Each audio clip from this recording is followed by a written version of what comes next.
Welcome to the J.D. Levy and Associates Calibration Point podcast. Our podcasts are designed to bring a conversational exploration of key topics that we believe will provide value and insight to those serving in the nonprofit sector. We will highlight new developments in the field, latest research, and things we're learning from our own clients that we can share. I want to welcome everybody to this month's edition of the Calibration Point podcast, and really excited to have just an amazing leader with us today, Senator John Crane, who's also the CEO and principal partner of JBC Leadership Strategies.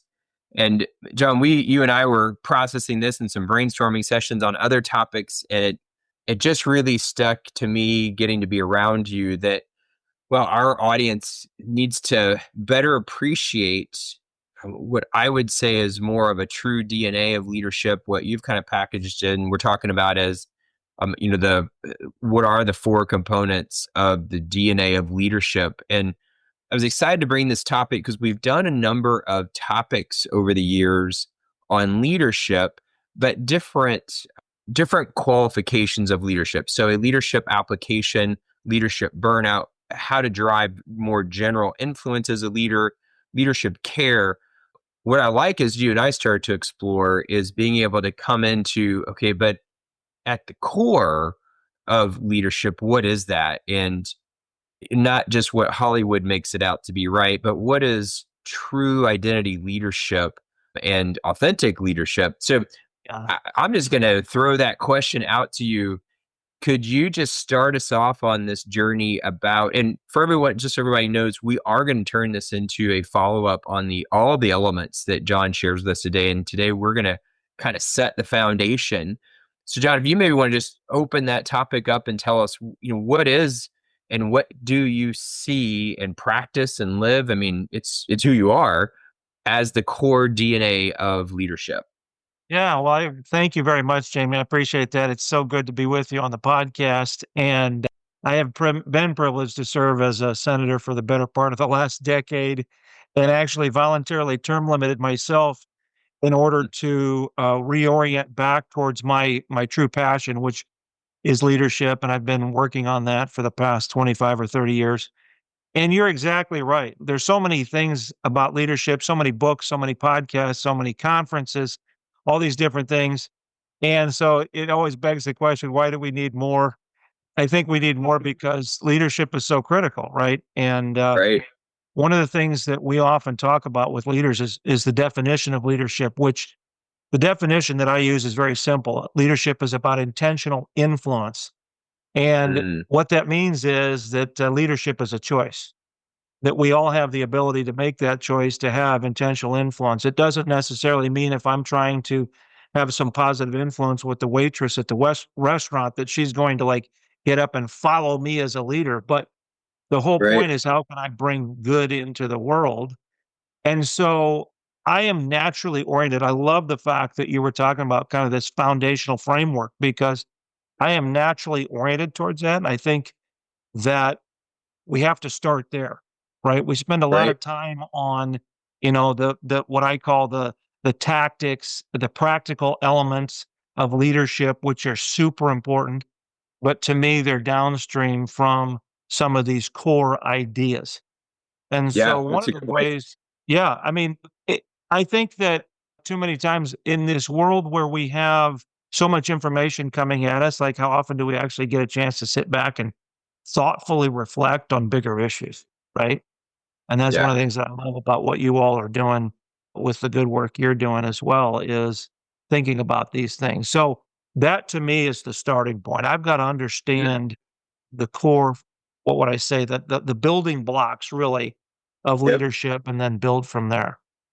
So tell us about those building blocks. Totally agree. And I love the point that you're kind of framing it as we spend a lot of time downstream on leadership.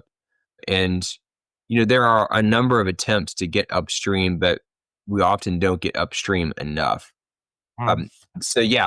Let's go there. What do you see? How do you work through that? Yeah. So, I don't think any framework is perfect. Some generic categories that I use in terms of leadership are the why, the Yep. where, the who, and the how. And Simon Sinek brought to the public Yep. conversation this huge idea of why. We've got to Right. understand our why. Like, what is it that shapes us, that guides us, right? One of the questions that I often ask people is, when you get to the end of your life, what do you want people to say about you at your funeral? And what are you doing today to be that kind of person and that leader? What is it that shapes the decisions that you make every day as a person and as a leader? Do you understand the ultimate why for why you're on the planet? As a person of faith, I'm somebody that's oriented towards the Christian worldview. But whether Right. you're a Christian or not, you still have to answer that huge why Right. question, because that frames everything else. And practically speaking, helps you keep going on the hard days, right? When That's you right. deep and go, okay, this is why I'm doing it. I know we've had a setback, but we've got to get back to why we're doing what we're doing. So that to me is the starting point. Beyond It, that, the I where just want to to add a me, thought to that. That's yeah, a go really ahead. good, a good point on the why, in that if everybody has a why, it's just whether it's intentional or whether it's default. Yeah, And I like the way you're framing that we really need to ask the question what it is, because there's a good chance it becomes something that we don't necessarily want it to be about. And it's just by default.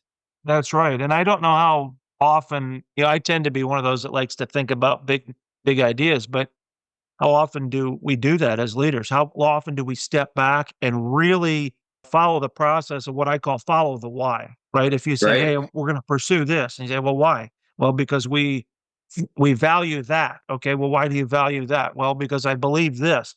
If you follow that why back to its bedrock, you get to some of those core ideas and those core values that then shape the next piece, which is the where, right? So when I begin to frame up the where, it's often driven by what I value. And so I recently Right. gave a talk down in South America. We were in Paraguay, and it was a Okay. political leadership conference, and I was asked to give a talk on the world as a stage for values-based leaders.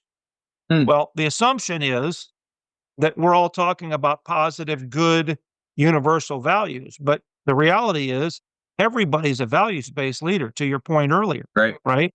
We all have values, we all have things that guide us, whether we fully realize it or not. So the question is, are the values that guide my life and my leadership the right values? And how do we figure that out? Right? Because at the Yeah. end of the day, everybody's asking a leader, and a leader should be asking themselves, okay, where are we going? Like, do we actually know where we're going? Do we understand the path? And the path is often guided by the things that we're trying to pursue. The goals that we have set out in front of us help us shape then where we're trying to go. We then kind of pull that back to where we are and say, okay, here's our starting point. Here's where we're trying to go. Here's the path forward. And all of that is Okay. guided by leadership. So you develop what I call this kind of on mission mentality. Like, Yeah. this is where we're headed. And to me, that's a huge piece to that, right? The Okay. I third like one, that. the third one is the who. And the who involves two different people. Me as a leader, and then the people that I'm trying to have influence with. As we all Mm. know, we can't lead anybody else well if we first haven't learned how to lead ourselves well. And so Right. leadership starts really in the mirror every day going, okay, how can I try to be better? This is why James Clear has his, best-selling book on atomic habits, because we're all working to try to improve ourselves in order Right. to bring what we need to bring as a leader. And the second who is the people that we're called to lead. Now, it may be people that are in our specific vocational track or organization, or it may just be people that we interact with on a daily basis where we can choose to have some intentional influence with them. But if we lose sight of people over, and we, for example, then highlight profits or process or some of these other things Yeah. over people, I think we've lost our focal point there. And then, of course, that leads to the last part, which is the how. And the how is Okay. where you get into the practical and the tactical of how do we live this out? Things like, how do you lead a team well? How do you get better as a communicator, so that I can make sure that what we're trying to accomplish is communicated well downstream to all my people, and a lot of those kind of organizational type things. But it all starts upstream with the why, which leads to the where, focuses on the who, and then we frame out the how. So, what do you see as the biggest stumbling block, challenge, as you're working with leaders trying to and actually qualify? Like, I can have a leader who feels that and may be a very inept leader. They may be very sophisticated and be successful, but that doesn't mean that there's still not a place for them to come into a place of deeper discovery of who they are as a leader. So I want to qualify that, I think, for everybody, that really what you're talking about isn't about, oh yeah, this is, for the new person who's out of college working the field.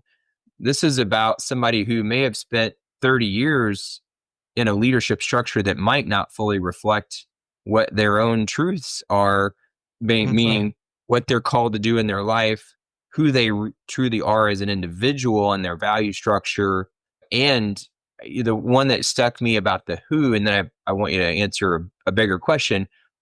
I work with leaders that are often, they don't know the who.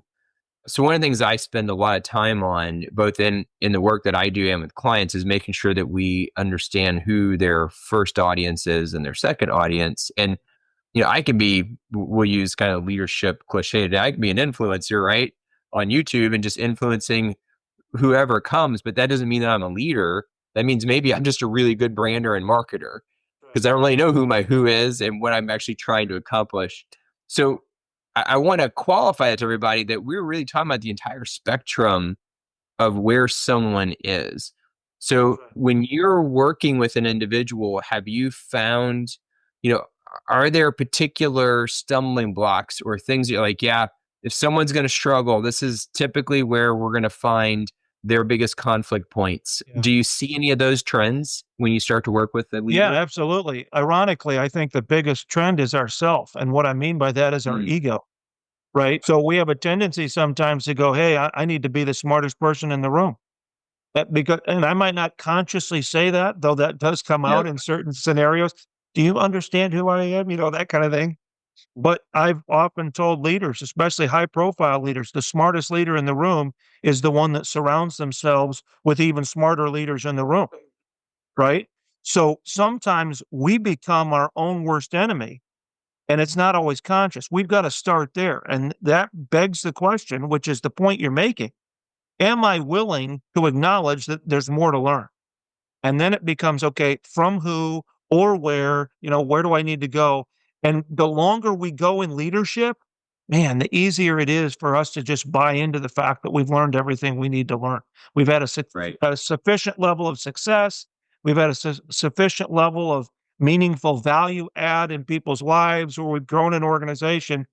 So we're a success. Well, in my mind, we're not a success until we've earned out at the end of our mission, right? Like, we push so hard every day, we're on mission. We're doing everything we can to try to make people's lives better, which means there's always more to learn. And so I got to make sure I don't let some of those things get in my way. Beyond that, I think then you get into some of the very common things. One of the biggest of which is communication, right? It was very clear in my head. So why doesn't everybody else on the team understand what we're trying to do? And I got to make sure that I am able to translate that downstream. Another big one is how can I work and improve at coming alongside my people and empowering them to actually maximize their impact and their role in an organization, from the top C-suite folks all the way down to the janitor, right? Everybody has a critical role to play. And my job is to help try to bring that out of them, because if they're at their best, everybody on the team is at their best, then we're going to max out our success. And that's the goal. But we've also got to be clear on, what does success mean? And what does that look like? Is it just a great fourth quarter, or is it something more than that, right? If you're an athlete and or you're a coach, for example, you got a team, what's the end game? The end game is winning the last game of the season. That's the goal. Well, that begs the question, okay, but is there a larger purpose as the coach with these young men or women? And that's the why. So all of it fits together, but it starts with making sure that we are positioning, we're taking a posture really of humility and a willingness to learn from whoever we need to learn from. And then we try to apply it, test drive it, see what happens, and see if we can add some value.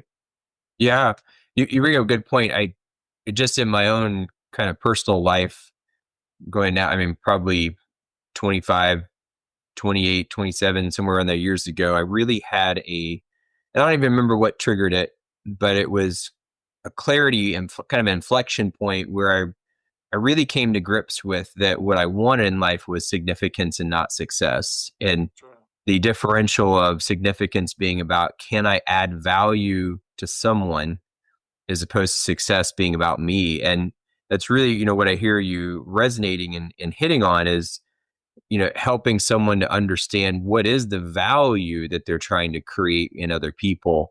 And, metrics become a byproduct.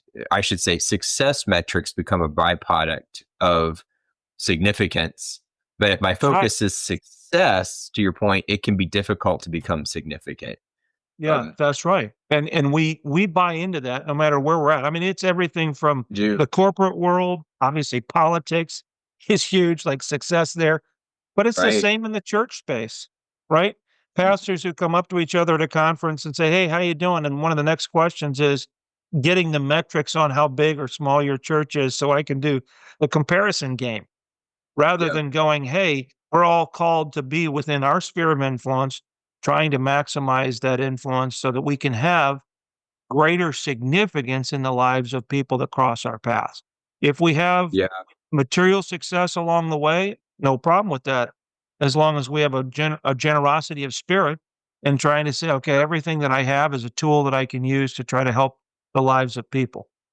Yeah, absolutely. That's great. I'm really excited to start to move into these at a deeper level. So let me just kind of reframe before we wrap up today. So when we think about the DNA of leadership, the four we're going to start to unpack as we go through the rest of the year, really understanding our why, and then having clarity on kind of where that why is pointing, which is the where and the downstream process of that, understanding our core audience, meaning our who, including ourselves. And then as we move into that, I'm going to let you kick off on the last one. Take it away, John. The last point for everybody. It's how. That's right. And the That's right. how often gets confused. And this is what I think was so relevant about what you shared just a minute ago, was our how can be crowded out. And this isn't a Christian worldview versus a non-Christian worldview. So everybody hear this with clarity. Our how gets crowded out by the world around us. And That's all of a right. sudden I've got other people dictating then what my how in leadership is, which then can crowd out the other three elements. That's right. And you bring a lot of great clarity into that, John. Yeah. Any closing thoughts before we gear up for moving through the rest of the year as we unpack these?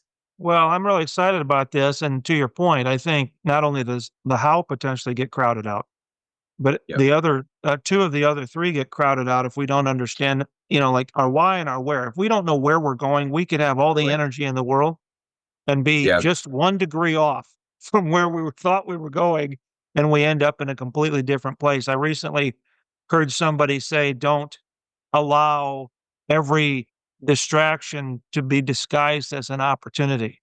Right? So we Oh, look at wow. opportunities and go, "Oh, this is an opportunity," when actually it was a distraction. We just Direction. Ooh, didn't have that's good. clarity. We didn't have clarity on where we were going, and therefore we spend all this energy on something that ultimately is not gonna get us where we need to go. So we've gotta do the hard work at the front end of really framing That's that, really and good. that's why this framework, it isn't just a swing in, cover it once, and then move on. This is something that I reorient back to all the time so that I can make sure I stay locked in on what I'm trying to do. Yeah, I love it. Why, where, who, and how. And as everybody knows, we're going to start to move forward in those as we go through the rest of our podcast series with you, Senator John Crane, with us. And founder, principal, CEO of, I mean, really, you guys are doing, and when I say your leadership firm, like, I mean, you guys are doing leadership development, you're doing leadership equipping, you're doing leadership application, and a lot of what you're doing is just pure old hard work, self-discovery. That's right. That's right. That's a good way to put it. Yeah, and that's what I like about it. I mean, you're kind of in that space between therapist, counselor, and leadership consultant. Yes, exactly. But my wife is a mental health therapist, so I come from great context for that. Oh, wow. Well, I sure appreciate it. I look forward to moving through the rest of the year with you, partner. Thank you. Me too. Looking forward to it. Thanks for listening to the J.D. Levy & Associates Calibration Point podcast. If you have comments or ideas for future episodes, please reach out using the contact page on our website, jdlevyassociates.com.